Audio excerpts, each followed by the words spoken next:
Nada une a la familia que los deliciosos huevos de Eggland's Best. Nos encanta su sabor, siempre delicioso y fresco de granja. Además de la mejor nutrición como 6 veces más vitamina D, 10 veces más vitamina E y 25% menos de grasa saturada que los huevos regulares. Para nosotros, son huevos cocinados de la forma que más nos guste, siempre y cuando sean los mejores. Eggland's Best. Mejor sabor, mejor nutrición, mejores huevos. Visita egglandsbest.com para más información. ¿Te gustaría saber cómo la inteligencia artificial puede transformar la forma de aprender y enseñar? Comienza el podcast Inteligencia Artificial y Educación. Presenta Luis Gómez. Hola a todos, hola a todas. Hoy tenemos un programa especial que es el debate sobre el estado de la inteligencia artificial. Abordaremos temas de actualidad sobre inteligencia artificial en particular y sobre la relación de la inteligencia artificial y el mundo educativo, que es de lo que va este programa. Pero sin perder más tiempo, vamos a ir dando paso a nuestros invitados, nuestras invitadas, para que se presenten y luego ya entramos en materia. Laura, ¿puedes presentarte tú? ¿Cómo te llamas? Laura.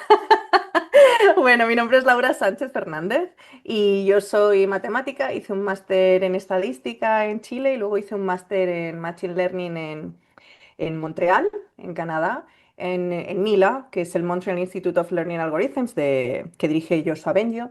Y bueno, de ahí es donde viene mi relación con la inteligencia artificial.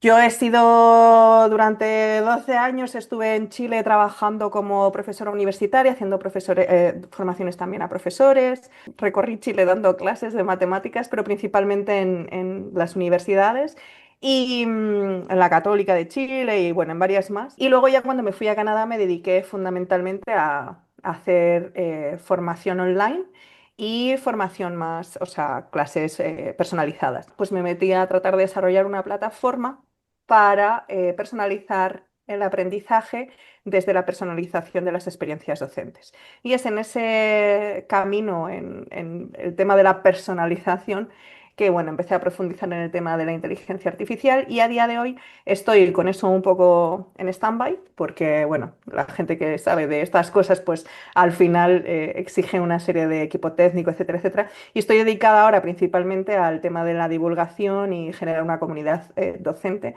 en torno a las áreas STEAM, es decir, el área STEM con la A de artes, para incluir la parte humanista dentro de la parte científica, con el objetivo de reducir las brechas de género. Y bueno, y en esa formación, aparte tengo mi podcast, que tú viniste invitado a mi podcast, Luis, desde tus zapatos STEAM, y ahí es donde nos conocimos, y bueno, pues por esta afinidad de la matemática, la inteligencia artificial, la estadística, es que estoy hoy aquí para aportar mi granito de arena desde mi experiencia, tanto como docente, como estudiante, como desarrolladora, etcétera. Guillermo, cuéntanos. Soy Guillermo, soy profesor, actualmente soy profesor de secundaria de la rama científico-técnica. Soy parte del equipo de Aulas Inteligentes, que nos dedicamos a divulgar de manera, bueno, no una manera tampoco sistemática, sino a través de Twitter especialmente. También tenemos una página web, aunque está en desarrollo, la tenemos ahí un poco parada. Hacemos formación de profesorado a todos los niveles, esto quiere decir infantil, primaria, secundaria y también universidad. Trabajamos para la Consejería de Educación de aquí, de Extremadura, donde yo trabajo, y actualmente también impartimos clases en el máster de IA aplicada a las ciencias biomédicas de la Universidad de Barcelona y hemos establecido recientemente una colaboración con la Universidad de Huelva. Hacemos trabajos de todo tipo, desde charlas, talleres, a encargos específicos de guías, de integración de la IA en distintos ámbitos, con una especialización hacia la educación. Buenas, soy Juan Luis López Espada, formo parte del proyecto Aulas Inteligentes y desde esta plataforma intentamos difundir la inteligencia artificial en el ámbito educativo, colaborando con centros de formación de profesores, con otras iniciativas editoriales como la editorial Grado. Colaboramos también con la Universidad de Barcelona, ahora próximamente con la Universidad de Huelva, con el CDT, con proyectos editoriales, ya digo, y intentando siempre difundir la inteligencia artificial de la forma más lúdica posible, pero también más eficaz y efectiva. Pues vamos a empezar con el primer bloque, las últimas novedades tecnológicas en inteligencia artificial.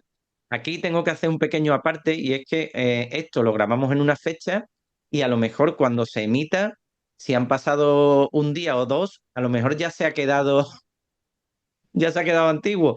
Vamos a ver un poquito a día de hoy, no voy a decir en qué día estamos, a día de hoy, ¿qué avances recientes destacaríais de los últimos, vamos a poner 6 meses?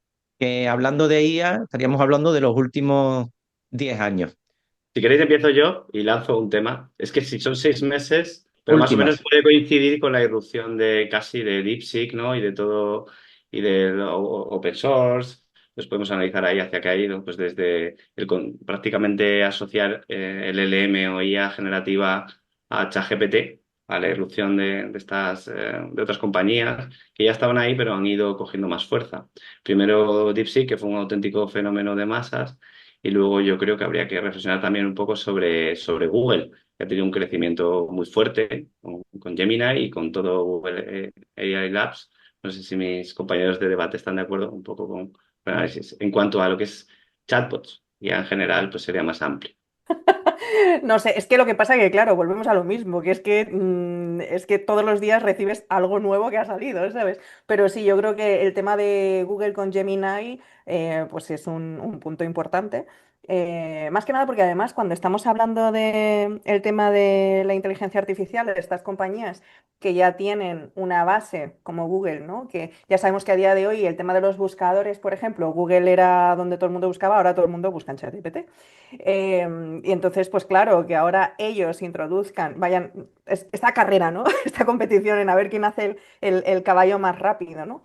O el caballo más resistente, porque al final ya no es solo el que llega más rápido, sino el que luego consigue mantenerse como puntero, porque enseguida te sale algo que lo adelanta, ya sea por costos, ya sea por, en el fondo, cuánta gente lo pilla, ¿no? Esto que dijiste, bueno, como te digo, que al final son más o menos las mismas, ¿no? Y luego también sí que quiero hacer, que luego lo veremos, yo creo, en alguno de los puntos, que a mí lo único que me hace ruido de todas estas cosas de cuando se habla de la inteligencia artificial que ha salido y tal, siempre estamos acercándonos, o sea, siempre venimos a la mente con el tema de la IA generativa.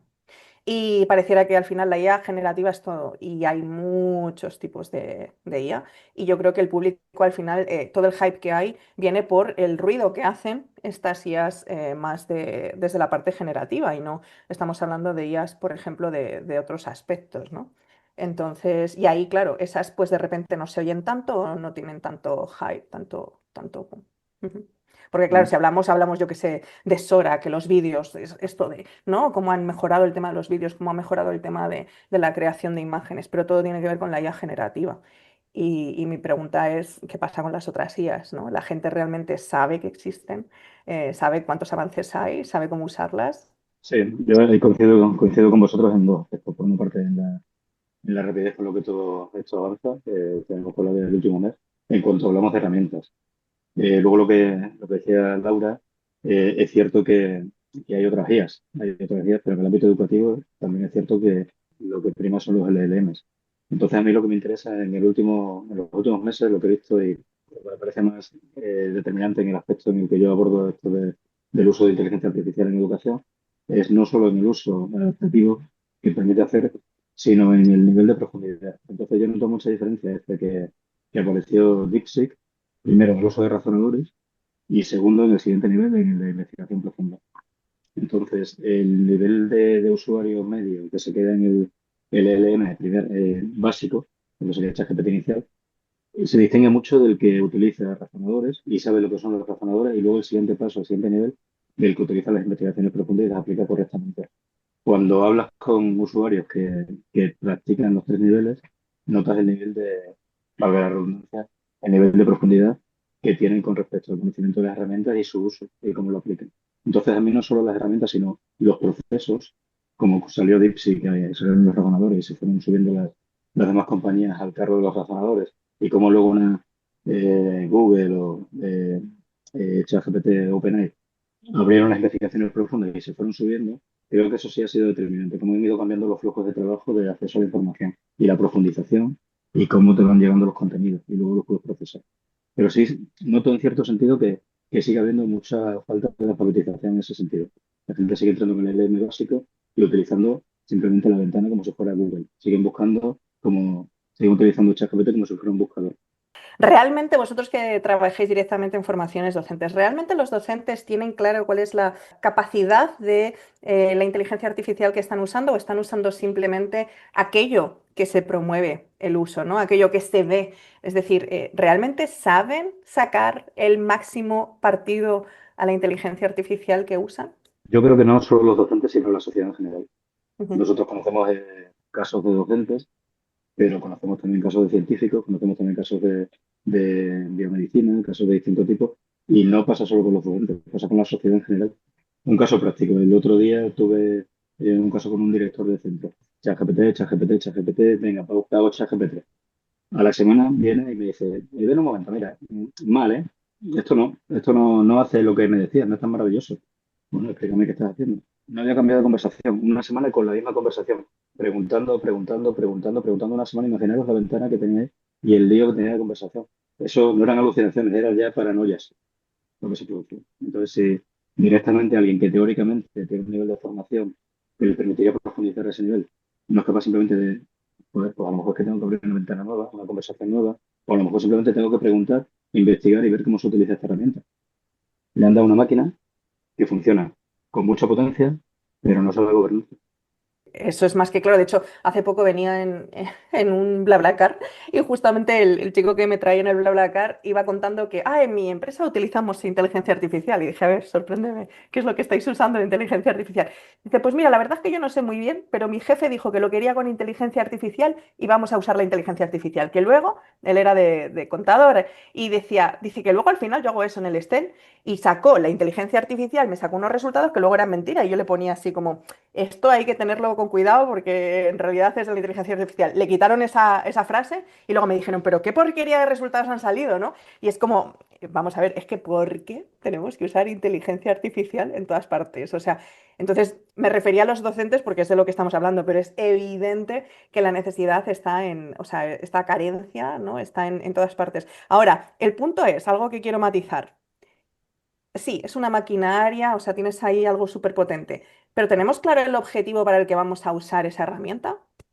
Bien, yo recogiendo el testigo de antes, no sé si luego ya nos vamos a meter más en educación respecto a lo de los 6 meses, y perdona que haga un salto hacia atrás, os lanzaba el tema de open source, del impacto de Google, como el LLM clásico. Pero volviendo un poco a la IA, que luego enlazaremos con estas preguntas que estás haciendo, yo creo que es interesante también analizar al menos dos o tres aspectos. Uno de ellos es la aparición de modelos híbridos. Hablaba Juan Luis de razonadores y LLMs. Bueno, los últimos modelos buscan ya una hibridación, incluso acercarse a lo neurosimbólico. Entonces no sabemos lo que nos viene en los próximos meses.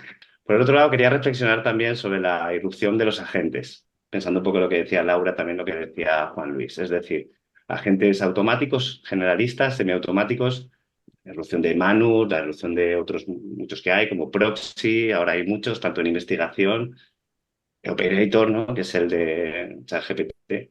Eso es un paso más allá que tendríamos que pensar, porque es una situación que no se daba hace un año cuando teníamos esta última charla, Luis y yo. Y luego, por último, también es interesante, vinculándolo con formación, toda la aparición de estos IDEs, de estas plataformas tipo Cursor o Wensor, que se están haciendo pues, más generalistas y que dan la posibilidad al docente o a cualquiera de tener cierta autonomía a la hora de desarrollar aplicaciones. Estas aplicaciones pueden funcionar mejor o peor, siempre en educación y en cualquier tema, cuando el eje, de momento, es el humano. Ahora, ¿serán los agentes autónomos capaces de llegar a esa allí en un horizonte más pronto o menos pronto? Eso ya son filosofías, ¿no? En el momento en el que pase, las alucinaciones de las que habláis, que cada vez se reducen más, excepto en los últimos, es cierto que las últimas publicaciones han aumentado un poquito, los papers, si los vemos, han subido un poco en O3 y tal, pero bueno, son cuestión de ajustes y al final la tendencia es hacia la baja. Sus errores, esas alucinaciones cada vez van más hacia la baja. Entonces, lo que a mí me gustaría abrir ese melón y luego continuar con lo de la formación, porque lo de la formación en docentes o a cualquier, no solo docentes, sino en medicina, que me vinculaba Juan Luis, otras prácticas que hacemos, pues realmente la muestra es muy heterogénea, depende de la persona, de los intereses. Luego no es lo mismo en una etapa infantil y para qué usa esa herramienta que pues, a lo mejor en la universidad, ¿no? Aunque podemos encontrar nexos comunes en todas las etapas. Pero yo sí quería lanzaros eso ahí sobre en estos 6 meses, la erupción de agentes, la extensión del vibe coding y la aparición de nuevos modelos, como pueden ser el ChatGPT 4.5 o el propio Claude 4 que salió el otro día.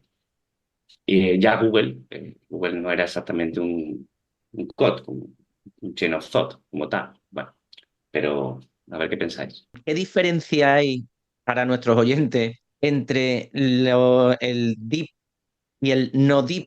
Porque no me quiero meter en todos los modelos que saca ChatGPT, que ya es una lista de letras y números incomprensibles incluso para las personas que están en el mismo mundillo. ¿Podéis hacer una breve explicación sobre eso? Porque estáis hablando de pensamiento profundo, estáis hablando del ChatGPT usado como buscador. ¿Qué diferencias hay ahí? ¿Qué cambios tan grandes ha habido en los últimos meses desde la irrupción de DeepSeek en eso?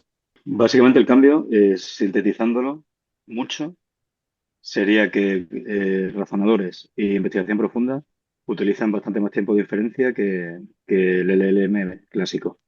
Entonces, cuando tú seleccionas la bombillita, si es la ChatGPT el gratuito, o la R dentro de DeepSeek, o de los distintos modelos, el modelo razonador o de investigación profunda y tal, tarda bastante más tiempo en darte la respuesta, con lo cual está haciendo un proceso diferente, muestra una especie de pensamiento, está tardando más tiempo en calcular y ese de mayor tiempo de inferencia se transfiere en una respuesta mejor, más razonada. En el caso de los razonadores, una respuesta más amplia y en el caso de las investigaciones profundas, mucho, mucho más amplia.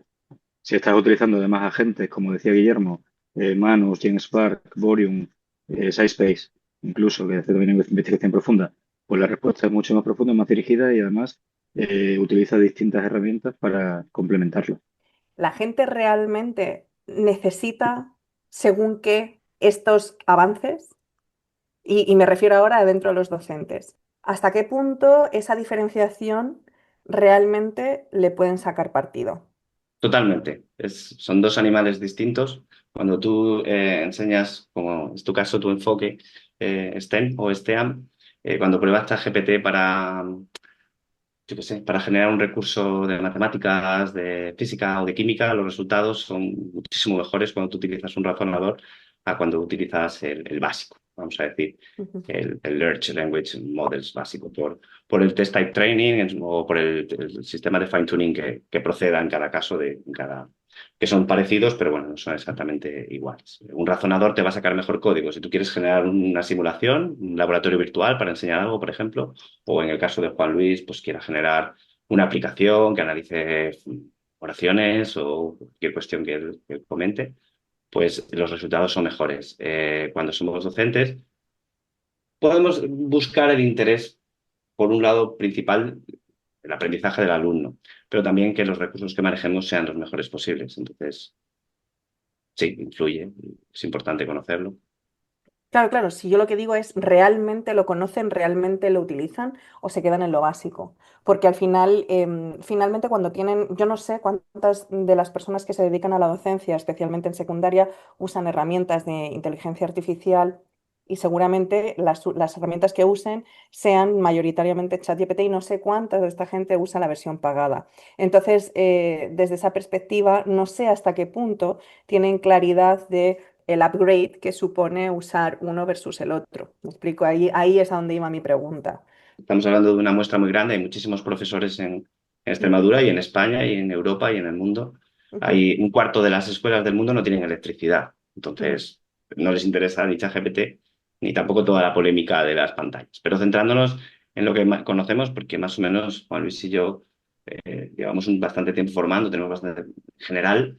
El desconocimiento es grande. Cuando analicemos un poco la formación, las lagunas, las necesidades, si es que procede, pues podemos comentar. Algunas de ellas pues son como el uso que ha comentado Juan Luis de la misma ventana, o que bueno, se puede tener más o menos influencia en función de que si tienes activadas las memorias y todo esto que ya sabéis. Según empantallados, el último informe creo que era un 40% de los docentes en España, es una muestra X. 40% aproximadamente dicen han utilizado o utilizan con una frecuencia variada ChatGPT o cualquier otra herramienta de IAG. En el día a día, pues a lo mejor eso baja a un 5 o puede que menos. pero que además estén utilizando la inteligencia artificial, que es lo realmente interesante, para producir un cambio metodológico en la enseñanza, que es la verdadera potencialidad de la IA. No utilizar ChatGPT para que te haga burocracia, que eso puede ser interesante para liberar tiempo, sino utilizar ChatGPT para potenciar aprendizaje más significativo, para conseguir, yo qué sé, utilizar un tutor socrático para disparar el metaaprendizaje, para llegar a niveles de profundidad que sea aumentar el aprendizaje del alumno. Pues no te puedo dar un dato, Laura, pero seguramente no mucho.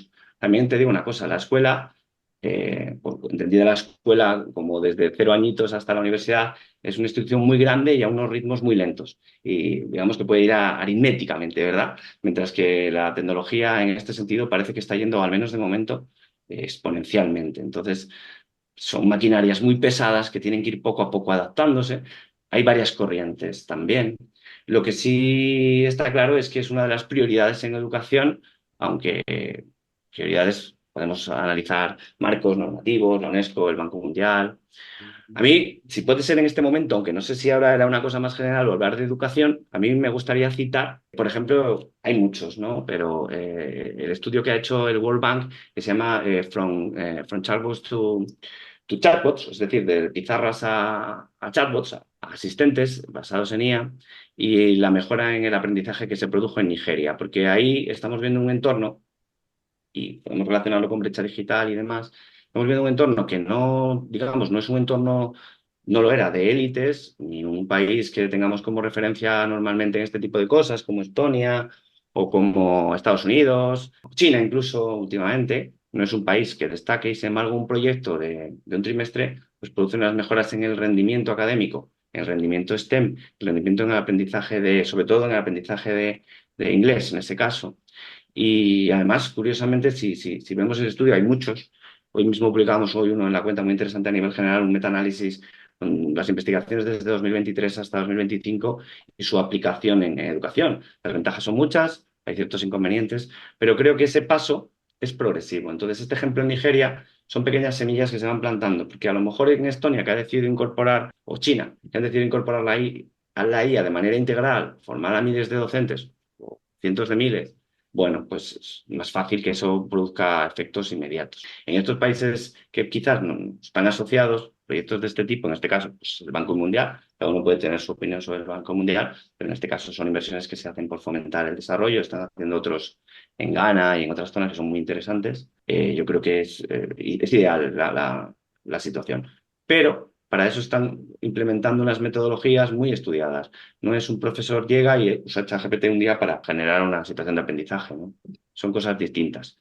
Si me preguntas una integración sistemática, es así, y bien pensada, pues no creo que se esté haciendo en casi ningún sitio. Y ahí entramos al tema de las brechas. Siento saltarme el tema mucho más a esto, pero y es que realmente la brecha digital en educación va a hacer ahora la separación entre ricos y pobres mucho más evidente a nivel de acceso a oportunidades en una educación de calidad. Porque al final, ¿qué es lo que pasa? Que sí, vale, el Banco Mundial puede estar invirtiendo en Ghana, en Nigeria, etcétera, pero hay otros sitios en Latinoamérica, por ejemplo, donde, vale, puedes ir a pequeños sitios, pero mientras una parte de la población sí que tiene acceso a esas herramientas, sus docentes tienen el tiempo para prepararse, les hacen formaciones específicas donde les dicen, mira, con estas herramientas de inteligencia artificial no es solo el tema de la parte burocrática, que al final es como darte una aplicación donde tú la parte burocrática pues te la generan y ya está, ¿sabes? No necesitas tampoco conocer cómo funciona la inteligencia artificial, ¿no? Pero les están diciendo, mira, te damos también estas herramientas para que tus clases se conviertan en una clase donde desarrolles el pensamiento crítico, donde los estudiantes pueden desarrollar otro tipo de habilidades y tú puedas evaluar de otra forma. Entonces, ¿qué pasa? Tienes gente que se va a formar y que va a tener las herramientas y los medios, normalmente gente con dinero en instituciones privadas, ¿cierto? O si tienen algún tipo de recurso por otro lado, y esta gente se va a formar y con ello van a formar a sus estudiantes, mientras que en otros lados esta brecha va a quedar, que como decía, no sé quién ha sido, si Luis o quién fue, que hay sitios donde no, creo que fuiste tú, el tema de ni siquiera me hables de usar inteligencia artificial cuando el agua aquí es un recurso que necesitamos y bastante tenemos con que haya luz, ¿sabes? Entonces, la brecha digital, cuando estamos hablando de este tipo de herramientas, es un temón. porque al final, ¿hasta qué punto sirve o ayuda a la inteligencia artificial llevarla a esas zonas, pero llevarlo sin una estrategia global? ¿Me explico? Porque al final lo que estás haciendo es hacer parches, a mi forma de verlo, ¿me entiendes? O sea, si vas a hacer una estrategia en lugares donde realmente hay una brecha socioeconómica que está haciendo una brecha educativa, lo que tienes que hacer es tener un plan para poder desarrollarlo de forma mucho más distribuida. Sí, bueno, en el caso de Nigeria y del Banco Mundial, si es por eso que lo comentas, los planes son a largo plazo y hasta no sé qué va a quedar en una intervención concreta en un centro. Luego, en el tema de la brecha digital, al final podemos actuar a nivel local, pero nosotros a lo mejor como individuos no podemos solucionar los problemas que tengan en Sudamérica. Quizás sí, tejiendo redes de colaboración, tejiendo redes de formación, eso intentamos divulgar. Entonces, a nivel local ya hay desequilibrios. Por ejemplo, no, es obvio, no educar en IA para que todos estemos en el mismo nivel, creo que no es una idea adecuada, como más o menos sugerías. Entonces, tenemos que ir trabajando en mi opinión, construir una red global, pero que se mantenga a nivel local. Docentes, quizás seguro, fomentado por administraciones, cumpliendo con marcos como el que ha publicado bueno, UNESCO en algún caso, la Unión Europea, el propio Banco Mundial, también, vamos, parece que soy yo aquí el defensor del Banco Mundial, que no es que sea eso, pero bueno, es que es cierto que lo ha publicado recientemente el AI Lead, que hay que desarrollar unas competencias básicas relacionadas con la IA, porque es una tecnología disruptiva que en principio tiene la potencialidad de influir en ambos sentidos, positivo y negativo, en educación. Luego la brecha digital. Esa brecha digital es mayor si tú no la enseñas en la escuela, porque esos que van al colegio privado, esos no van a estar limitados por el decreto este de la Comunidad de Madrid. Y dentro de los públicos, ya en primaria, en segundo ciclo, en secundaria no estaría incluido de momento, pero sí que es una tendencia. Hay bastantes países que se están abriendo a tecnología y a IA, pero hay una corriente indudable antitecnológica sin un respaldo real científico. Cuando hablamos de tecnología educativa, ¿vale? Cuando hablamos de tecnología educativa, porque muchas veces se confunde con redes sociales o se confunde con móviles. Hablamos del uso de tecnología educativa con fines pedagógicos, didácticos, académicos. En ese sentido, si tú enseñas IA, la IA es una herramienta que puede ayudar al alumnado. Entonces, lo que hace es reducir la brecha digital. No es un ordenador. Un niño puede con cualquier tablet que se ceda en el centro o con un teléfono móvil, puede aprender a manejar ChatGPT. A lo mejor la verdadera brecha estaba antes de la IA, cuando ese niño no se podía pagar una academia. Sin embargo, ahora, con ChatGPT, sabiendo manejarlo, te puede ayudar. Obviamente, con sus limitaciones, con sus errores, pero es un apoyo que es gratuito. Entonces, siempre y cuando sea de manera regulada desde la educación, desde la escuela de nuevo, es reducir la brecha digital. La gente repite, aumenta la brecha digital, aumenta la brecha digital. Dime por qué aumenta la brecha digital. La brecha digital de esos colegios que no tienen DUT ya la tienen. Es decir, en Nigeria ya la tenían, en algunas zonas de Nigeria.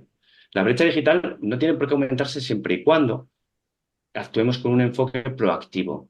Formemos a los docentes, formemos al alumnado, invirtamos. Un poco, pues no lo quiero repetir, pero un poco lo que está haciendo Estonia.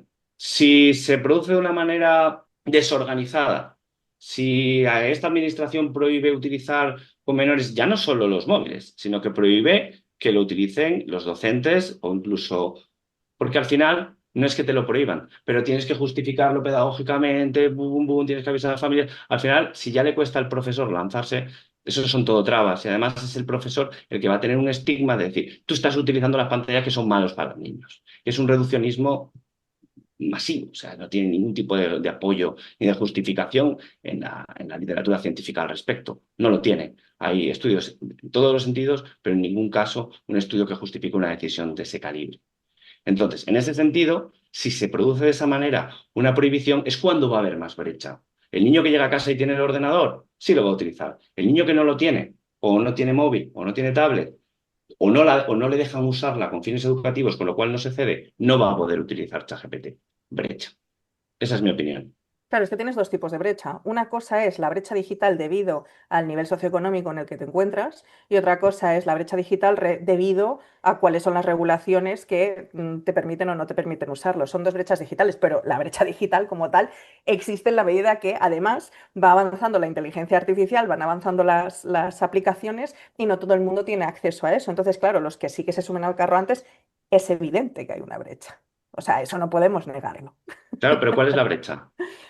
¿Cómo que cuál es la brecha? ¿Cómo que cuál es la brecha? La gente que tiene acceso versus la gente que no lo tiene. Si tú Pero ¿quién tienes no tiene acceso? docentes, ¿Quién no tiene una pantalla? ¿quién no tiene ¿Quién no tiene un acceso? móvil o no tiene una tablet?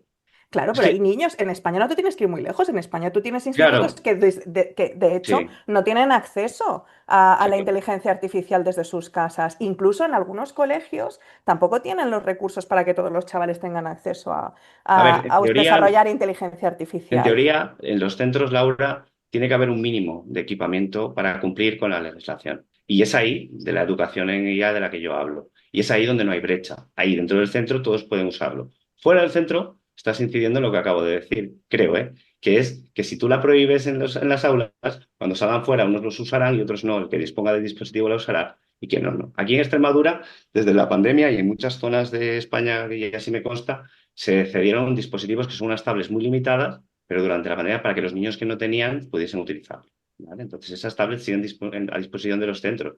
ChatGPT puede tener todos los defectos que quieras, pero corre en cualquier equipo, porque simplemente te conectas a Internet, pues mejor, peor.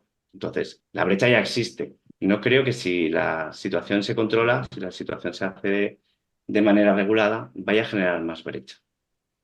Porque Pero es la brecha una ya está. tecnología barata, es gratis. Pero la brecha ya está, es que mi punto es que la Claro, brecha ya está. Entonces, como la brecha ya está, no podemos decir que no va a haber más brecha. Obvio que va a haber más brecha, porque al final va a haber gente que sí que va a poder acceder y gente que no. Y aún así en los centros, una cosa es lo que dice por ley y otra cosa son los recursos que realmente hay, porque al final, si vas a visitar ciertos institutos, te darás cuenta que hay unos que están súper bien equipados, pero que hay otros que tienen el ordenador del año Latana y que de la mitad no funcionan bien y que al final tienen que compartirlo entre dos estudiantes o que las realidades de los estudiantes son distintas, que incluso hace que el uso y el manejo dentro del instituto sea distinto. Entonces, la brecha existe y la brecha está y la brecha en la medida que avance la tecnología y avance la inteligencia artificial va a seguir acrecentándose. Entonces, mi pregunta va a qué se puede hacer para que esto realmente, al menos a nivel, como dices, local, porque si ya no, podemos abarcar lo pequeño, como vamos a abarcar lo grande, como para que eso no vaya más. Y al final, todas estas preguntas las llevo al mismo lugar. ¿Hasta qué punto los docentes están suficientemente formados e informados y con acceso a información, información y tiempo para poder conocer las realidades diferentes y trabajar para que esa brecha existente en su zona o no, no vaya más? ¿Cómo se implementa la inteligencia artificial en las aulas? Ya tenemos unos años de experiencia, ya no estamos a palos de ciego y ya hay mucha gente que está probando cosas. Hemos hablado de los chatbots, pero últimamente sobre todo están saliendo los manuales de guías de estudio para que el alumnado pueda estudiar en su casa. Y es lo que hablábamos de esas clases particulares que si están bien guiados, pueden ser muy útiles con sus limitaciones. ¿Qué ejemplos concretos podéis traer aquí sobre esto que acabo de comentar? Hay una cosa que es fundamental, que es que antes en Extremadura, por ejemplo, tuvimos un caso hace 25 años que fue paradigmático, que fue la implementación del sistema Linux en Extremadura. Se cogieron ordenadores, como sabéis, se hizo un programa, se puso un ordenador para cada dos alumnos y se intentó que la brecha digital se redujera y se favoreciera la accesibilidad de todo el alumnado a la tecnología. ¿Qué pasó? Que se basaba no en la metodología, no se basaba en el software, aunque sí, se basaba básicamente en el dispositivo. La diferencia hoy en día es que el dispositivo es mucho menos determinante a la hora de utilizar el LLM, como decíamos antes. Cualquier chaval con un móvil lo puede utilizar. Un chatbot, por ejemplo, de uso en el aula, que es uno de los casos de uso que tanto Guillermo como yo, como algunos compañeros, utilizamos recurrentemente, tú puedes crearlo y cualquier chaval, cualquier familia puede utilizarlo en su casa desde el móvil. Entonces, por ejemplo, cuando planteas una situación de aprendizaje, un asistente con tus contenidos, con tu PDF, con tu metodología, y ese chaval se lo puede llevar a clase y a las 3 de la mañana levantarse con una duda y consultarla en el chatbot y que le responda como tú le hubieras respondido, ya es un cambio metodológico bastante importante. Y no depende de un dispositivo que tenga tanto de RAM, tanto de memoria, tal, carísimo, sino de un móvil que es lo que utilizan constantemente. Que es una herramienta además que tienen, con la que tienen cercanía, con la que tienen una facilidad de uso y una asimilación que no han conseguido con otras cosas. Eso desde el punto de vista de la adaptación curricular. Esto, por ejemplo, en entornos como el de Extremadura sí que es fundamental, porque estamos en un entorno, una comunidad que tiene un territorio enorme y tiene un solo millón de habitantes. Entonces estamos hablando de zonas en Extremadura en las que puedes andar con el coche durante 40 kilómetros y no encontrarte una población. Pensás en el caso de un niño que tiene que acudir a clases particulares y tiene que coger el coche, moverse durante 30 kilómetros para ir a unas clases particulares, por ejemplo. Entonces, cuestiones como esta que comentaba, de hacer situaciones de aprendizaje que estén basadas en asistencia, en chatbot y en dispositivos que puedan ayudarte a la hora de adaptarnos, no solo en los contenidos, sino en los niveles de acceso de los alumnos, creo que es uno de los usos bastante más indicados desde mi punto de vista, por ejemplo. Hasta aquí la primera parte del debate sobre el estado de la IA. Os invitamos la próxima semana a escuchar la continuación. Adiós.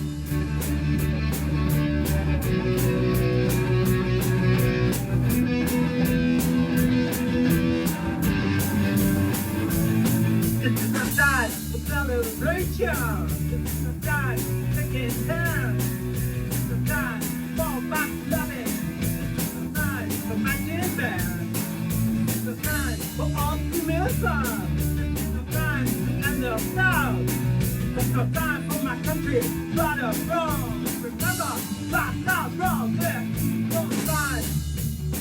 Where is the time? Where is the time? There is no time.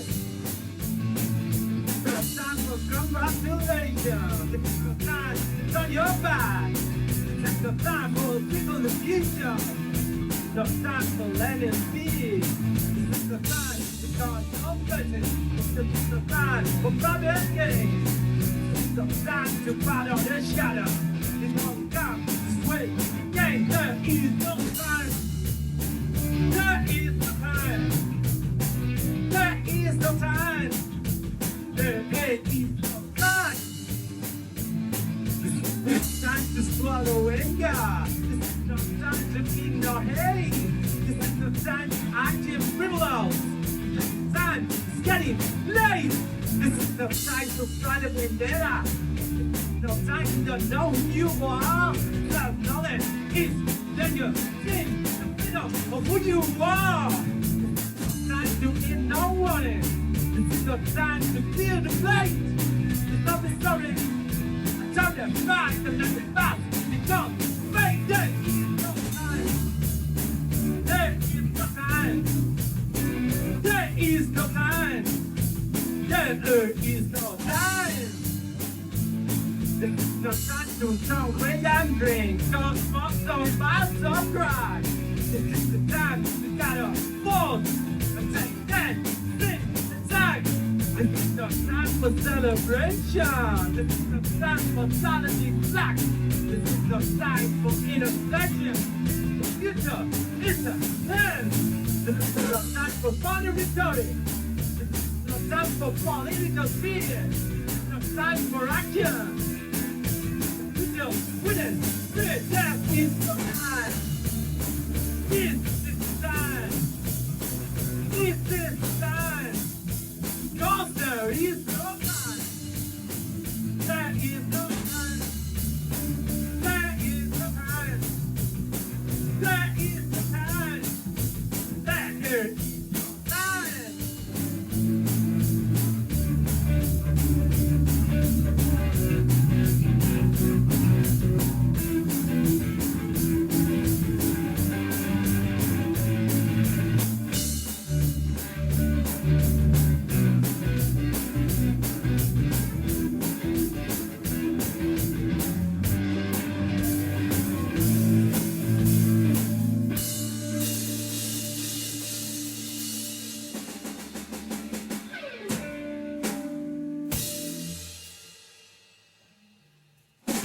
Nada une más a la familia que los deliciosos huevos de Eggland's Best. Nos encanta su sabor, siempre delicioso y fresco de granja. Además de la mejor nutrición, como 6 veces más vitamina D, 10 veces más vitamina E y 25% menos de grasa saturada que los huevos regulares. Con Eggland's Best puedes estar segura de que estás obteniendo lo mejor. Eggland's Best. Mejor sabor, mejor nutrición, mejores huevos. Visita egglandsbest.com para más información.